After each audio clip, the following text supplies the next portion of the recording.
Isla Sorna.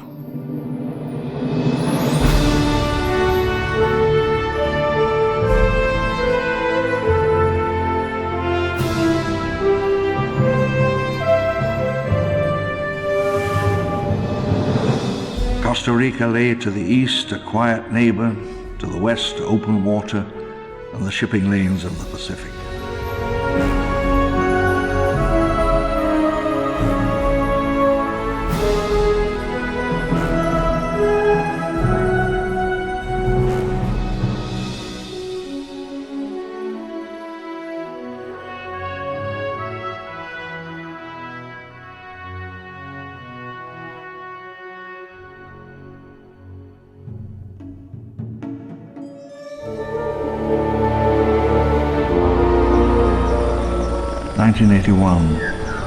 I stumbled out of the helicopter, already beginning to sweat, and looked around at the lush forest, the wet leaves.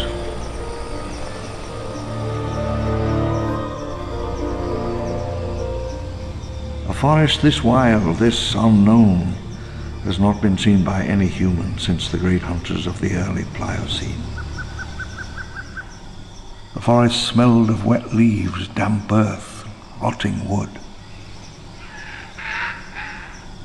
The sky at noon was like nothing in Europe.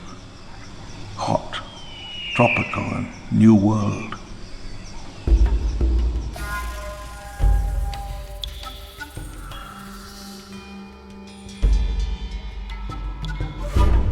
Cameras and seismic instruments in yellow crates.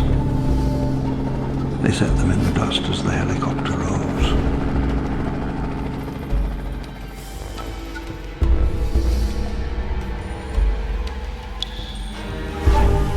A few weeks after we landed, we went to the summit to put up a crude satellite link. We went by helicopter. Young technicians scrambled to set up the dish as the wind howled. High-speed uplink. State of the art.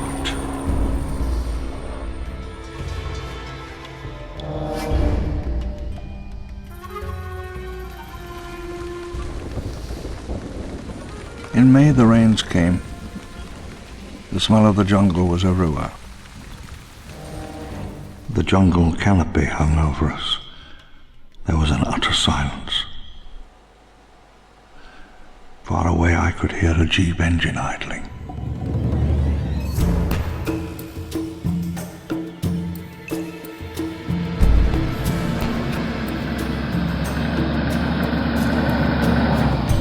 InGen standard safari vehicle, state of the art.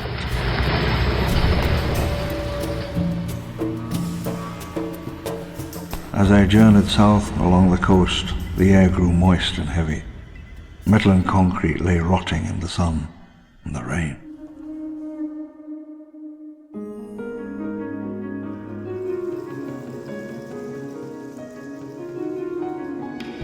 A failed coffee plantation of the 1860s. Fields were marked out by stone walls. And to the west, the ruins of the plantation house still stand. We took a short cut south to reach the site, west along the stream until a tall tree shows itself with a cluster of boulders at its base, then walk northward until the path appears.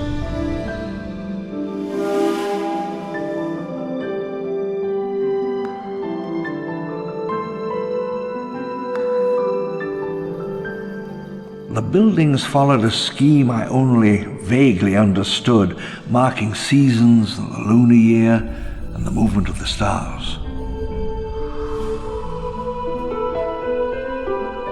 On the plain, the heat was extraordinary, like a solid wall.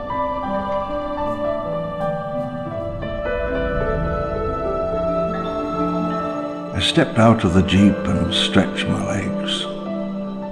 The two guards attended to the wheel, and just for an instant I stood alone, unprotected in the Jurassic wilderness. I felt the air currents around me, heard a single tree rustle. I stood on the lip of the cliff, the wind blowing my hair, It might have been a morning in the early Jurassic.